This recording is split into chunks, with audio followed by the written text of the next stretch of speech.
Thank you very much for that introduction, and thanks to all of you for having me here to participate in this conversation tonight. I appreciate it. And I want to address what's probably your first question right off the bat, which is why is a guy called the Urbanophile coming to talk to you in small town Franklin, Indiana?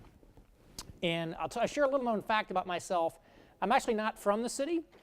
I actually grew up in rural southern Indiana, about 4 miles outside the town of Laconia, which has a population of 50 people.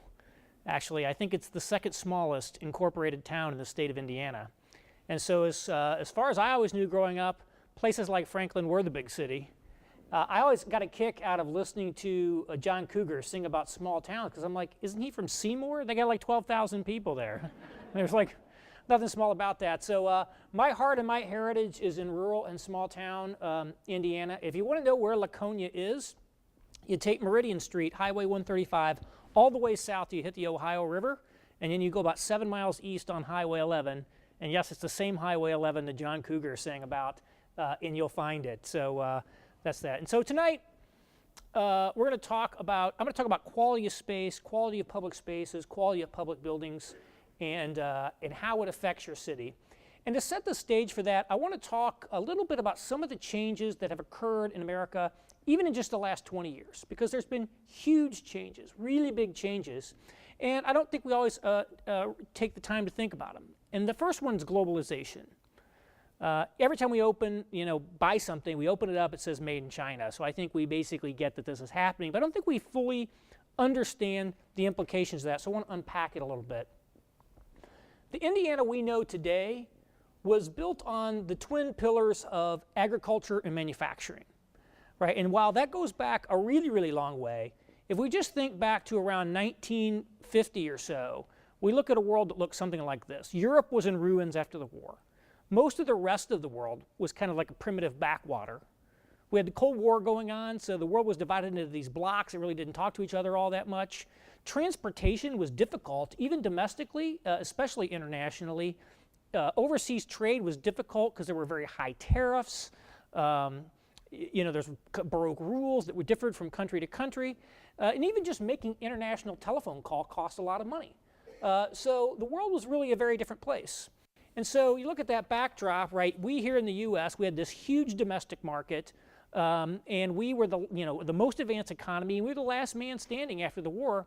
So unsurprisingly, we were poised for an era of dominance, right? We here in the Midwest especially, because when it came to manufacturing, we had it all, right? We had the physical plant, we had the raw materials, we had the best labor force, we had the best transportation infrastructure in an era when transportation was difficult, right?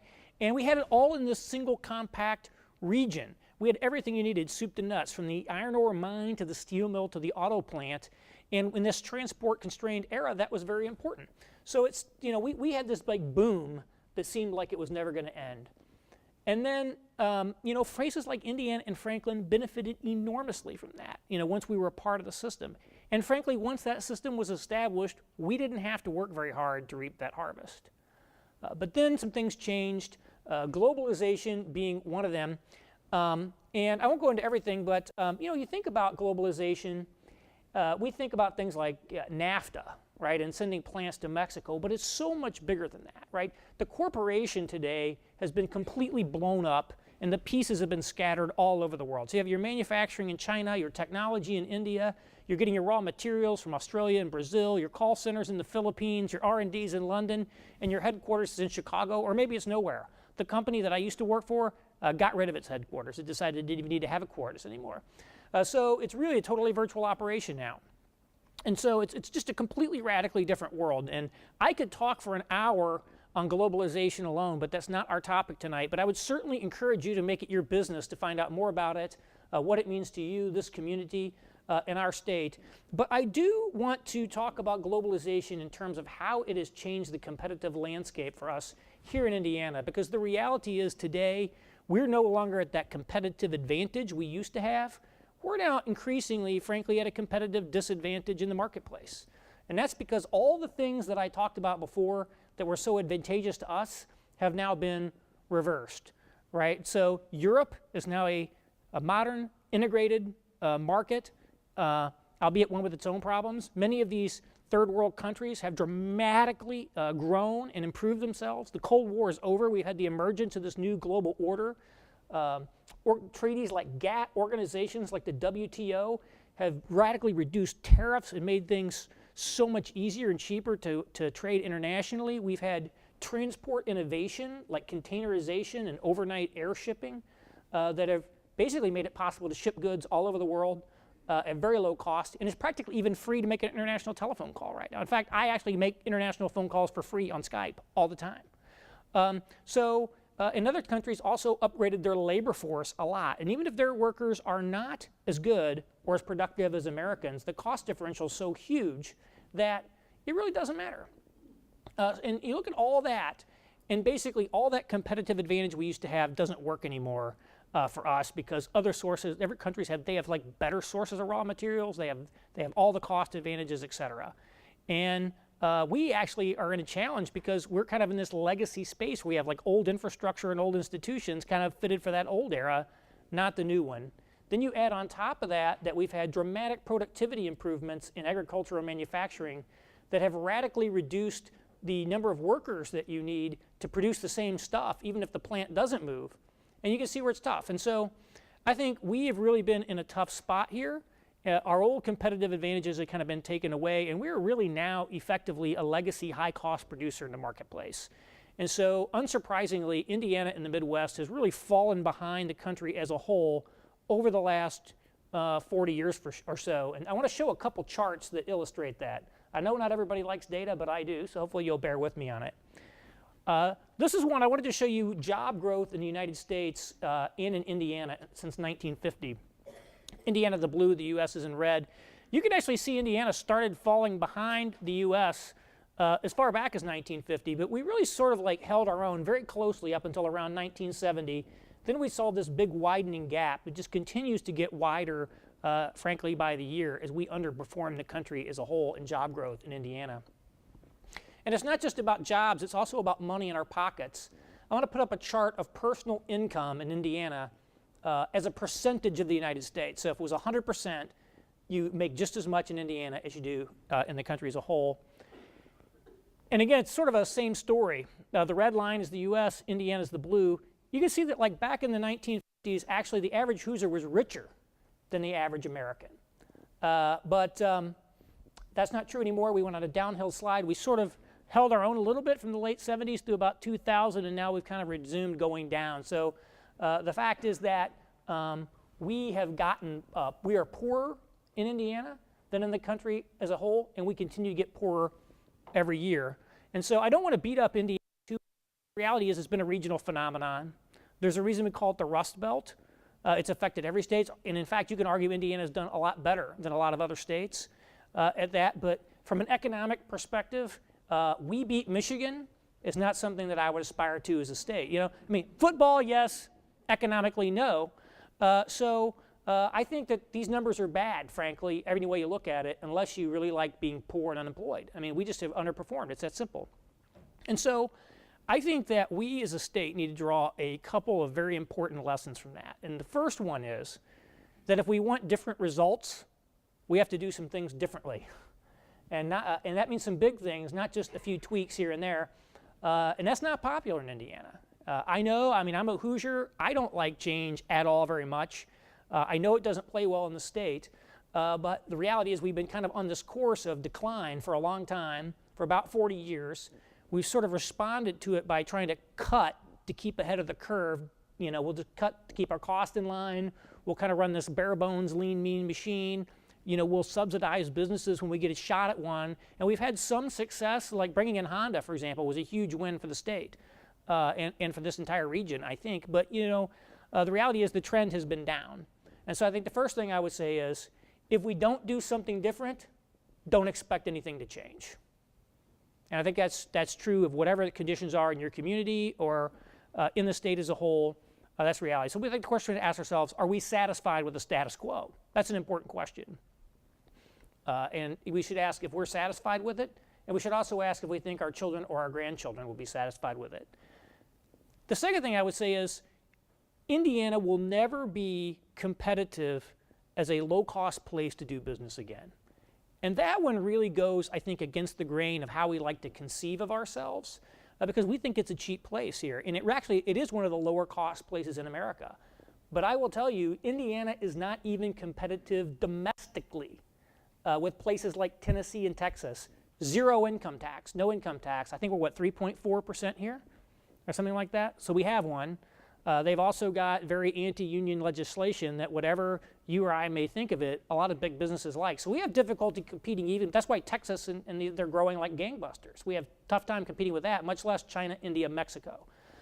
So I think we need to face the facts that we can never be competitive as a state purely on cost again.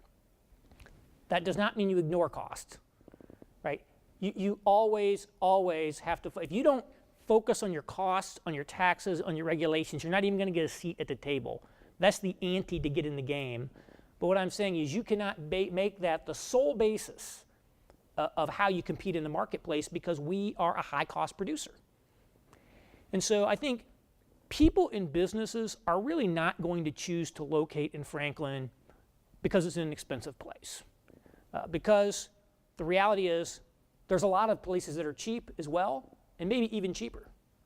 So I think the key for us as a state is we have to today, as a state and as communities in this state, focus on creating communities and a civic product that people will want to buy on its own merits because they like the product, not just because it's the cheapest thing on the market, because we are not the cheapest thing on the market anymore.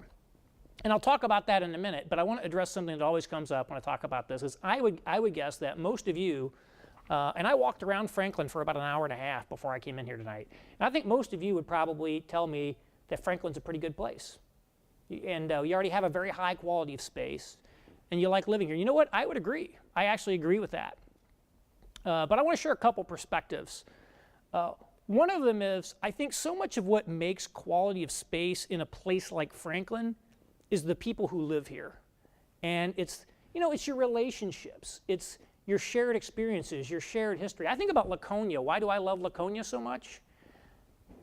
My family's there, right? The house I grew up in is there. The church I attended was there. The schools I went to are there. The people I knew, the relationship I have. Every time I see a building in that area, it's got some historical meaning to me that I can remember when.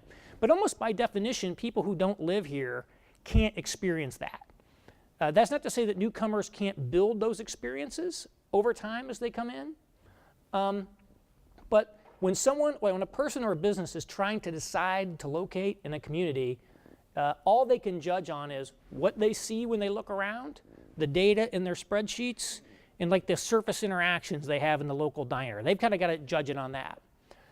The second thing is that so much of what makes our communities physically great, things like the courthouse, the downtowns, our churches, our great old houses, they were built a really long time ago. And we should be very grateful to the previous generations who left that to us as our legacy. But I think we need to be asking ourselves, what's our legacy? What are we going to build new to add to that pot to bequeath to our children and grandchildren tomorrow? Because if we just stick with what we've got and we're not building anything ourselves, we're not being a creator, we're just spending down our inheritance. And compared to other communities, we'll end up like that guy in the parable of the talents who buried his in the ground. And I think we know what happened to him. Wasn't very good. So I think that when I be clear, I want to talk about improving quality of space. It's not something that's designed to say Franklin is a bad place today. Not at all. It's about how do we take and build on that legacy and heritage that we have as a community and take that forward to bigger and better things in the 21st century. That's going to be where competing for people in business is going to be a little bit different than it was in the 20th. And so I think that quality space has a very important role to play in making a community desirable and also making a community successful. And to illustrate that, I want to give a real life example. And that example I'm going to use today is Columbus. And I picked that for a few reasons. One, it's close. You're probably familiar with it. If you're not, you can go check it out for yourself very easily.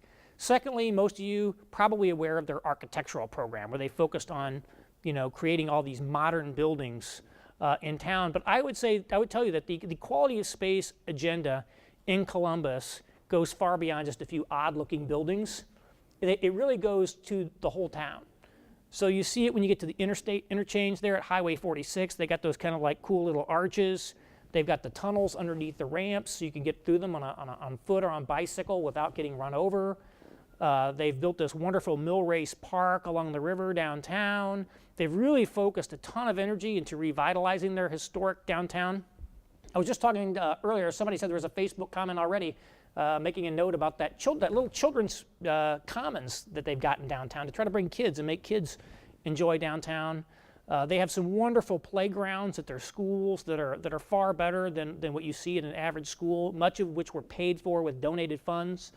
And it even goes to the landscape ordinance that they have that requires retailers like Walmart to plant some trees and some greenery in their parking lot. And it was interesting, I went and took the architectural tour in Columbus, and they actually pulled the tour bus into the Walmart parking lot so that the tour guide could talk about that landscape ordinance and point at the trees. And I think that goes to show you that that's actually a point of pride in their community, and that the quality of space really permeates down kind of to that base level of even parking lots. And so it's nice that they've done that, but what does that mean to Columbus? What has that done for them to have it? And so I want to share some economic data with you, comparing Columbus to all of the other small industrial cities in the state of Indiana. I mean, places like Bloomington, Terre Haute, Muncie, Kokomo, Richmond, Elkhart, all of them. And I just want to put up the same charts that I put up earlier around jobs and income, and take a look at how Columbus did. And the first one I want to show you is this one, though. And here's how it's going to work. Don't try to read all the names and numbers. Just remember this. Columbus is a dark bar, always. I just want to give you a sense of where they are in the standings. And if you are interested in the actual data behind this, happy to give it to you in a spreadsheet so you can take a look on your own computer. But this is the percentage of jobs in manufacturing in those communities. And I was kind of stunned when I looked this up. About a third of all the jobs in Columbus are in manufacturing. And that's second in the state behind only Elkhart, the RV capital of America. So I think, and not that I think that manufacturing is the end-all, be-all of a city, but I highlight that because I want to show you that Columbus is a blue-collar town. And I mean, I think it would be tempting to pick a place like Bloomington, which is a Big Ten college town, or Carmel, which is a rich suburb.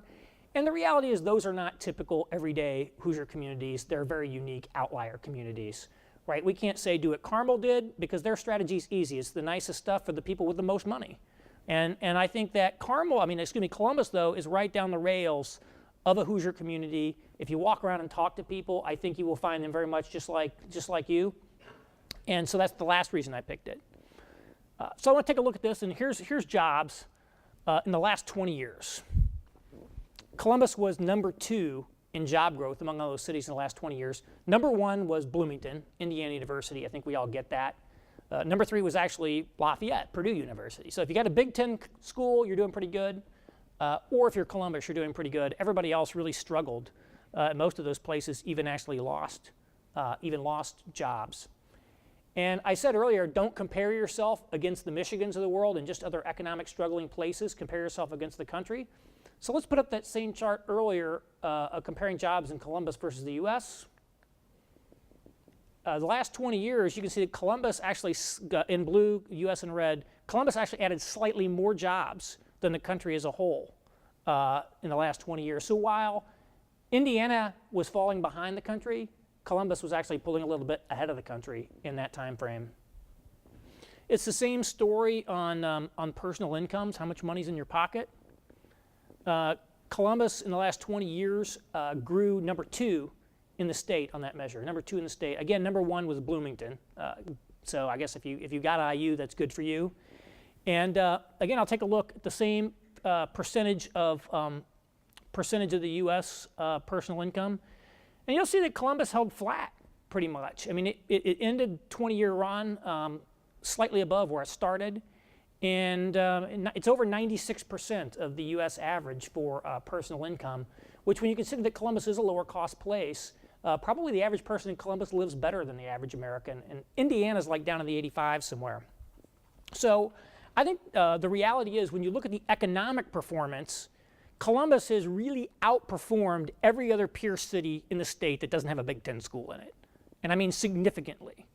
And I attribute at least part of that to the fact that they have made a consistent long-term investment in quality of space. I'm not going to claim that's the only thing that made Columbus do well, but I believe that's part of the puzzle, and I think it's part of the puzzle.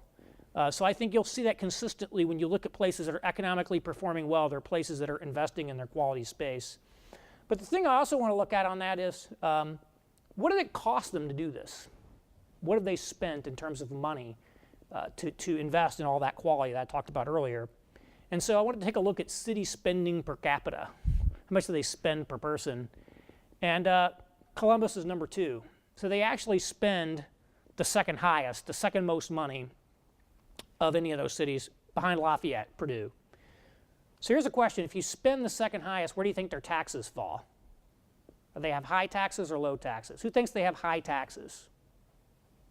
All right, well, who thinks they have low taxes? All right.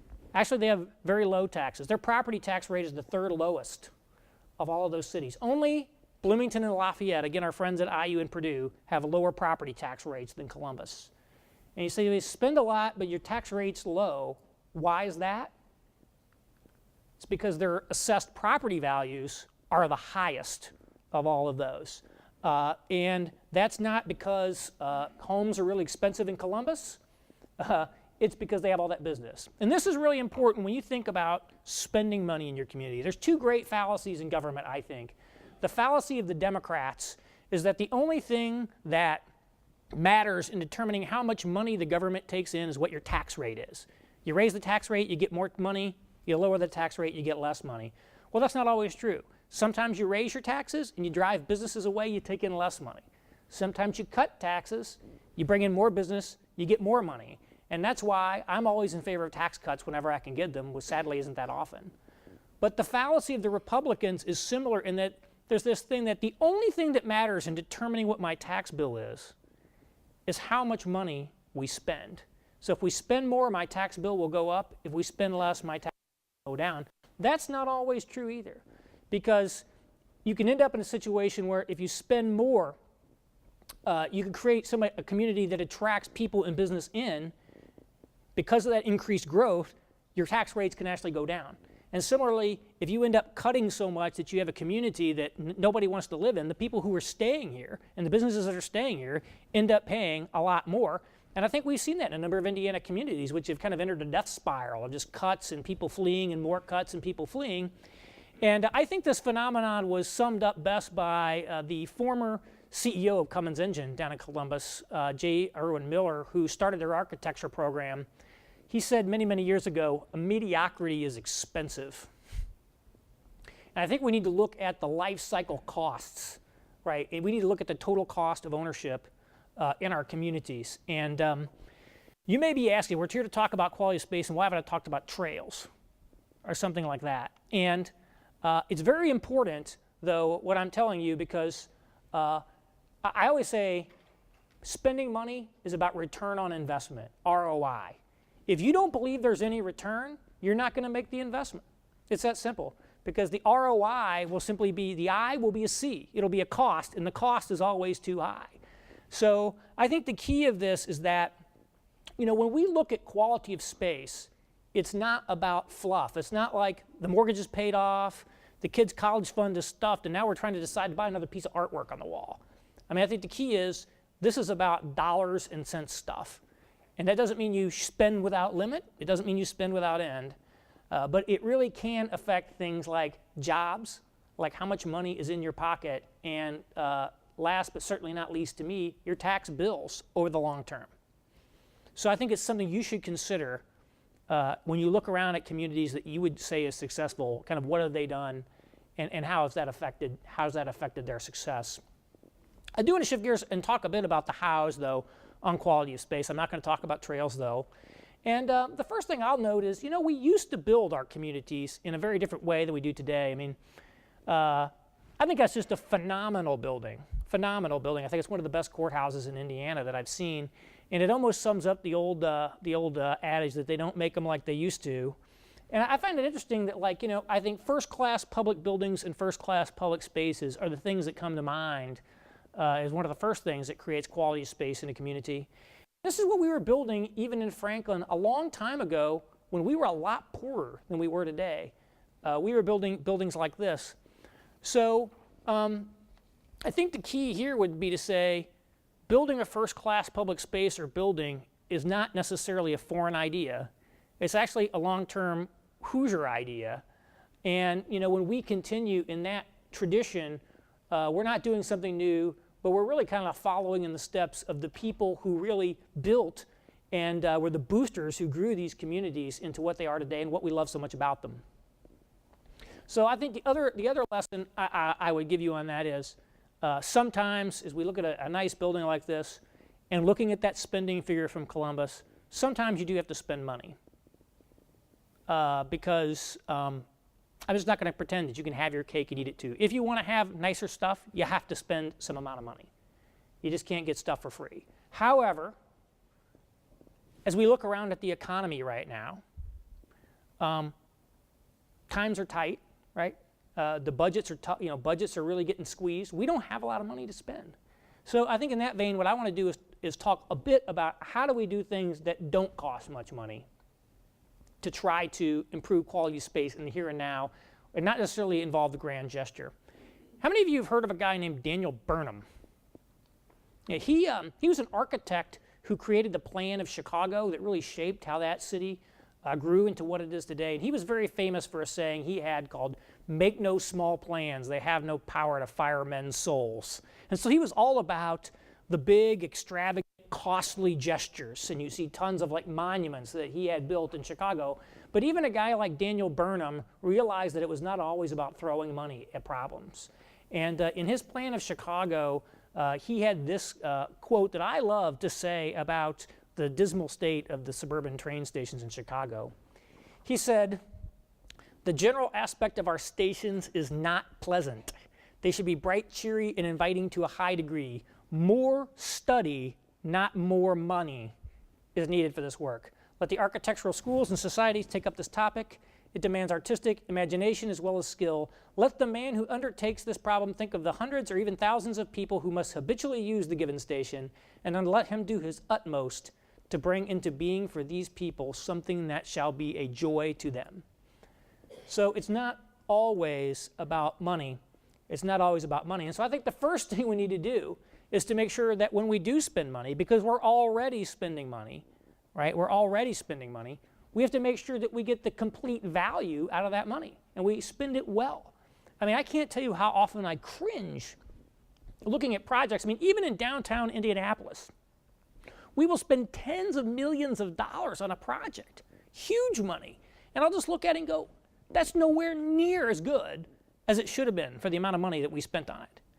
And so it's like, you made that investment, you have to focus on getting the absolute value out of it. So I would put that challenge to you. Whenever you build something, whenever you build a library, a school, a public building, when you repave a street, think about the money you're spending and say, how can we do the utmost to bring into being something that will be a joy to those who use it and see it. I think, but there's also a lot we can do now that doesn't cost a lot of money. I gave a presentation once called 15 Quick, Easy, and Cheap Ways to Make a Big Urban Design Impact in Indianapolis. It was all about this. And I don't want to run through too much, but I do want to show a couple quick examples. This one was actually from my presentation. This is the city flag of Indianapolis. And I think it's the greatest city flag in America. And it's actually been rated very highly independently as well. But if you go up there, you hardly ever see it. I'm like, if you go to Chicago, the city flag is everywhere. And you go to a school in Indianapolis, you don't even see the city flag. You don't even see it in front of half the government buildings. So I'm like, why not just plaster this all over everything? And so I'm guessing you have all sorts of great civic icons here in Franklin that you could use to really imbue a sense of place into this town. I'll tell you one that I saw out there, I love the Franklin benches. I love them. So that's exactly what I'm talking about. And so I think you can do all sorts of things like that to just, at low incremental cost, do it. Here's one more. This is actually from Columbus.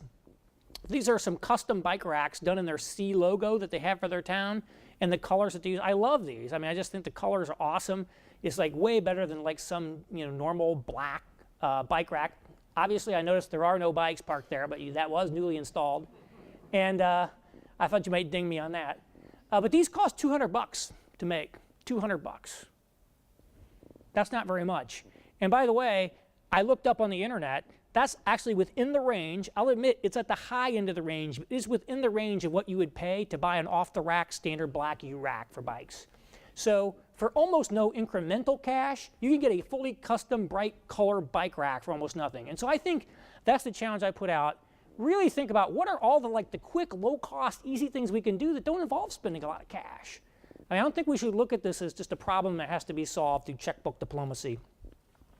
And then the last thing is you really need to build on the assets of your community and the things that make it unique. And the first one that really comes to mind here is Franklin College.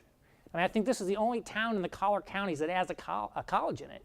And that is a huge asset to the community. And there's one other practical benefit of that that's probably going to get me egged by the administrators for saying, and that is colleges have some of their own money. And that doesn't mean that you can finance the whole thing on their backs, but clearly finding out ways to fully leverage the university and make that a part of everything that you're doing and vice versa, I think is mission critical to a quality of space, public spaces agenda in Franklin. Actually, this summer I spoke up in Alma, Michigan, which has a population of about 9,000. They've got a small liberal arts school there, Alma College. They were looking at just this, and I'll share a couple ideas that they were looking to do. The first was they wanted to build a new campus bookstore and cafe in a sort of like dead zone area, an underutilized space between their downtown and the campus. It was about the same distance, but it wasn't totally kind of filled in like it was here. And they're like, how can they bridge that gap? The second thing they're looking at doing, which I actually find is interesting for here, is they're looking at vacant second-story space in downtown buildings and say, how could we renovate and repurpose that into student housing? And so they're looking to try to find ways to inject residential life and student life directly into downtown. And I don't know where they landed on those, but those were a couple of the things they were seriously exploring. Obviously, the details of how that would work would have to be figured out here, but that's something that would definitely be, I think, very, very high on my agenda. I think there's some topics on it tonight. So I think the key is, kind of first-class buildings and spaces. Sometimes you do have to spend some money on that, but when you do, spend it right. Make value out of the money on it. Constantly be looking for low cost, even no cost, my favorite kind of project, but high impact ways to improve quality of space and then find out how to take advantage of the college. I think those are kind of the 3 planks in the platform, or 4 planks in the platform. And then I want to close by cautioning that using quality of space like any other development initiative is a long-term game. Its architecture program back in the 1950s. I think about Indianapolis, which was embarked on becoming the amateur sports capital of America 35, 40 years ago. They transformed downtown along the way. Only now is the Super Bowl coming to town. So don't think that we can build a trail or we can to a streetscape project and this thing, an auto plant is going to materialize out of the interstate. That's not likely to happen. I think as Hoosiers, we get that if you want to reap, you have to sow and you have to tend your crops, and there's no magic bullets and there's no easy way to make things happen. You have to persevere in the cause and be disciplined over the long term. Do that and we can reap the harvest. So obviously, I have my point of view on the importance of quality of space to a ultimately this is your town. And so you've got to decide for yourself what you want to do. There's really no right solution for any community. And the second thing is, to the extent that you want to move forward with things, only you can decide what it is that's appropriate to this community that reflects who you are as a people and what your aspirations are and what this town is all about. And so don't let anybody sell you some off-the-shelf school solutions. Think about what's right for this place, and that's what I would say is make it something that's unique and special to you and not just a clone of what everybody else is doing. So I don't know how much of my time I took up, but I am done, and I think we may have a couple questions. Thanks.